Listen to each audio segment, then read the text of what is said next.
मोहतरम ख़वातीन हज़रात अस्सलाम वालेकुम। मैं उम्मीद करता हूँ कि आप और आपके घर वाले खैरियत से होंगे। हम उम्मीद करते हैं कि आपको हमारी मेहनत पसंद आती होगी। हम अपनी दुनिया को मुख्तलिफ़ हिस्सों में तकसीम करते हैं ताकि उसको अच्छे तरीके से पढ़ सकें। इसी दुनिया में मौजूद मुल्क पाकिस्तान की खारजा पॉलिसी की तारीख़ हम आपको पढ़ा रहे हैं। ये जनूबी एशिया का एक नक्शा है और इसमें अब अफ़गानिस्तान को भी शामिल करके स्टडी किया जाता है, उसका मुतालिया किया जाता है ताकि हम और अच्छे तरीके से मामलात को समझ सकें।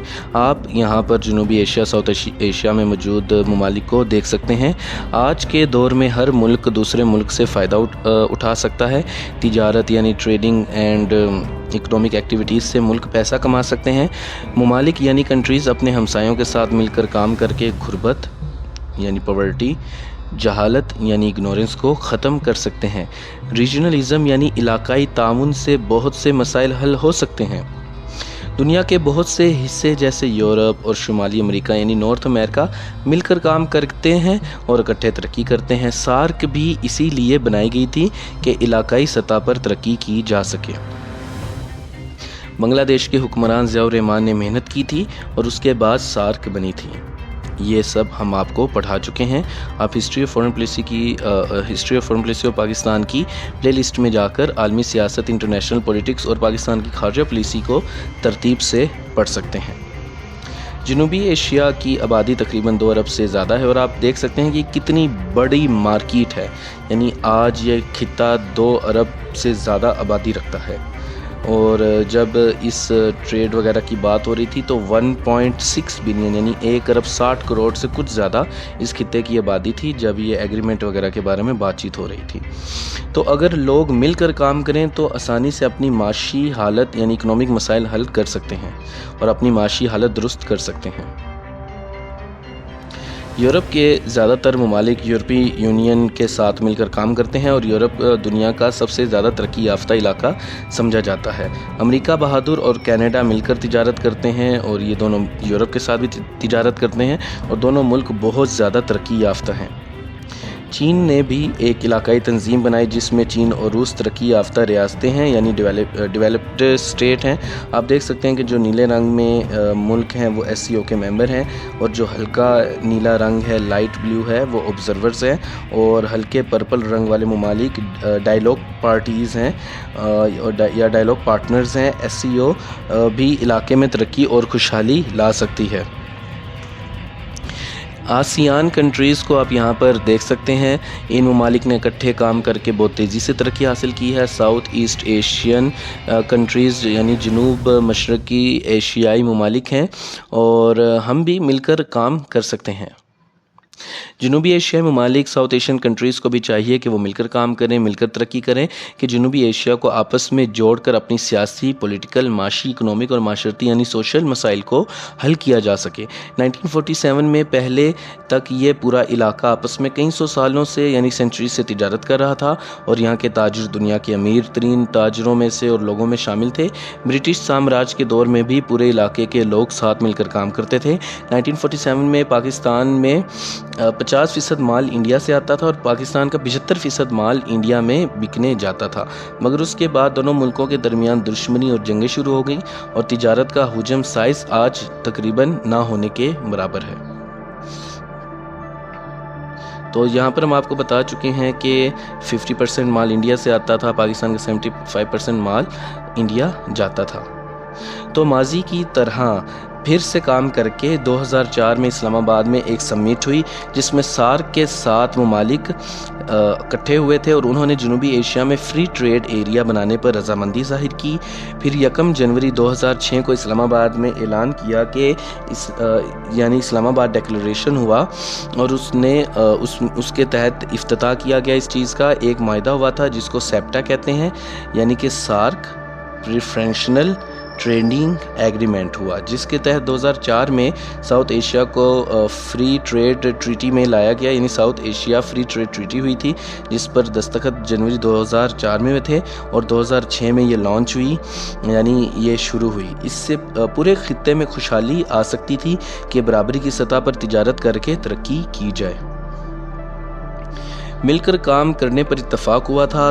दूसरी बात यह है कि मुआहदे से ये हुआ कि तिजारत होगी, रुकावटें ख़त्म की जाएंगी, तिजारत और कारोबार को आसान बनाया जाएगा, हर मुल्क को बराबरी की सतह पर अपना माल बेचने की इजाज़त होगी। वर्ल्ड ट्रेड ऑर्गेनाइजेशन के फार्मूले के तहत बाकी जनूबी एशियाई ममालिक की निस्बत जो कम डेवलप मुल्क हैं वहाँ पर आगाही पैदा की जाएगी, वहाँ पर मंसूबे लॉन्च किए जाएंगे जैसे नेपाल, भूटान, बांग्लादेश, मालदीव हैं। और तीसरी बात यह है कि हर मुल्क को बराबरी का मौका मिलेगा कि हर एक को फ़ायदा हासिल कर सके, कि हर मुल्क अपना अलग माशी निज़ाम इकनॉमिक मॉडल होता है और उस हिसाब से उसको भी तरक्की का मौका दिया जा सके कि वो अपने इकनॉमिक मॉडल को फ्री ट्रेड के साथ थोड़ा स्टडी करके स्ट्रेटजी बनाकर सिंक्रोनाइज़ करेंगे और पूरे खित्ते में तरक्की होगी। चौथी बात यह है कि एक मैकेनिज़्म बनाया जाएगा और मैकेनिज़्म के तहत कि अगर आपस में कोई इख्तलाफ होता है तो उसको बातचीत से हल किया जाएगा और कोई ऐसा निज़ाम या फ्रेमवर्क या सिस्टम नहीं बनाया जाएगा जिससे किसी को कोई मसला हो।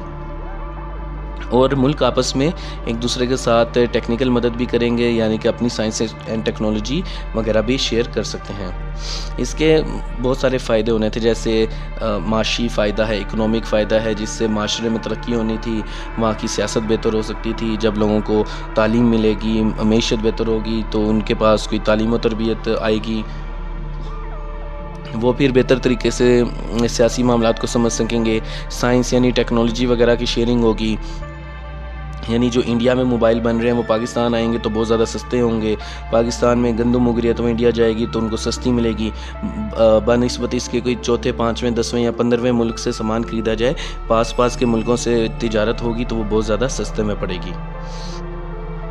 इसके अलावा रीजनल ट्रेड एग्रीमेंट, दो तरफ़ा मुआहदे बायलैटरल एग्रीमेंट से बेहतर होते हैं कि उनमें उनको पूरा करने का प्रेशर ज़्यादा होता है कि पूरे इलाके और दुनिया की के सामने आपकी नाक कट सकती है, बेइज्जती हो सकती है कि अगर अपनी बात पूरी ना की जाए तो आपको शर्मिंदगी रीजनल लेवल पर होगी, ना कि बायलैटरल में। लेकिन इस पर अमल दरामद और बातचीत पर बायलैटरल यानी दो तरफ़ा ताल्लुकात की निस्बत इन कंपैरिजन बहुत ज़्यादा वक्त लगता है, क्योंकि एक से ज़्यादा ममालिक मुआहदे का हिस्सा होते हैं। तो हर मुल्क ने जो हमसायों के साथ मुआहदे करने हैं तो वो बेहतर यही है कि तमाम ममालिक इकट्ठे बैठें और मामलात हल कर लें। बेशक टाइम ज़्यादा लगता है लेकिन फ़ायदा सबका होता है। तो ये भी हो सकता है कि जिस मुल्क के पास किसी इंडस्ट्री का खाम माल, रॉ मटेरियल है, तो इंडस्ट्री भी उस मुल्क में लग जाए तो खाम माल उसी मुल्क में उसकी ट्रांसपोर्टेशन कॉस्ट कम हो जाएगी, यानी माल बर्दारी की जो लागत है वो कम हो जाएगी। ट्रांसपोर्टेशन कॉस्ट मतलब एक जगह से दूसरी जगह सामान ले जाने में जो कीमत लगती है, जो लागत लगती है, जो कैपिटल लगता है, वो कम हो जाएगी और जो प्रोडक्ट बनेगी वो सस्ती होगी। इस तरह गरीब मुल्कों को भी तरक्की करने का मौका मिलेगा और पूरे इलाके को तरक्की करने का मौका मिलेगा। जैसे आयरलैंड, स्पेन, पुर्तगाल और ग्रीस ने यूरोपीय ममालिक के साथ मिलकर तरक्की की, वैसे जनूबी एशियाई ममालिक भूटान, नेपाल, अफ़गानिस्तान भी बाकी ममालिक के साथ मिलकर तरक्की कर सकते हैं। इससे हम बेहतर कर सकते हैं, यानी जब हमारे पास पैसा आ जाएगा तो हम अपनी हेल्थ बेहतर कर सकते हैं, हम अपनी एजुकेशन बेहतर कर सकते हैं, हमारी इकोनॉमिक ग्रोथ तो बेहतर होगी, उससे हेल्थ एंड एजुकेशन बेहतर होगी, हेल्थ एंड एजुकेशन बेहतर होगी तो उससे टेररिज्म कम होगा, इकोनॉमिक ग्रोथ आएगी तो इंडस्ट्री ग्रोथ बढ़ेगी, इंडस्ट्री ग्रो करेगी तो टेक्नोलॉजिकल ग्रोथ बढ़ेगी। और जब इस तरह होगे तो कोई जंग नहीं होगी, कोई इशू नहीं होगा, टेबल टॉक्स होंगी, इंटरकनेक्टेड इकनॉमीज़ होंगी कि अगर एक को नुकसान पहुँचाया जाएगा तो दूसरे को भी नुकसान होगा। तो इस तरह से मामलात हल किए जा सकते हैं। और जिस तरह फ्रांस, जर्मन इकनॉमीज़ हैं वो यूरोपियन हैं, वो जो दूसरे ममालिक हैं गरीब यूरोपीय ममालिक, उनको सपोर्ट मिलती है, तो इस तरह हम भी आपस में मिलकर काम कर सकते हैं। तो जैसे हम आपको बता चुके हैं कि जो सार्क है, जो सेप्टा है और जो सार्क है, उससे बहुत ज़्यादा हम तरक्की कर सकते हैं। अफ़गानिस्तान में मिनरल्स मौजूद हैं, इंडिया में इंडस्ट्रीज़ मौजूद हैं, पाकिस्तान में एग्रीकल्चर मौजूद है, इंडिया में एग्रीकल्चर मौजूद है, पाकिस्तान में भी इंडस्ट्रीज़ मौजूद हैं। इंडिया पाकिस्तान दोनों मुल्कों के अंदर बहुत अच्छे IT एक्सपर्ट्स भी मौजूद हैं। तो ये जॉइंट कोलैबोरेशन करके बड़ी बड़ी मेगा प्रोजेक्ट्स बना सकते हैं, रोबोटिक्स में आगे जा सकते हैं, साइंस एंड रिसर्च में आगे जा सकते हैं, एक दूसरे से फ़ायदा हासिल कर सकते हैं। तो ये सब काम किए जा सकते हैं। हम उम्मीद करते हैं कि आपको हमारी ये मेहनत पसंद आती होगी और चैनल पर बार बार आने के लिए और वीडियोस देखने के लिए आप सभी लोगों का बहुत बहुत शुक्रिया। अल्लाह हाफ़िज़।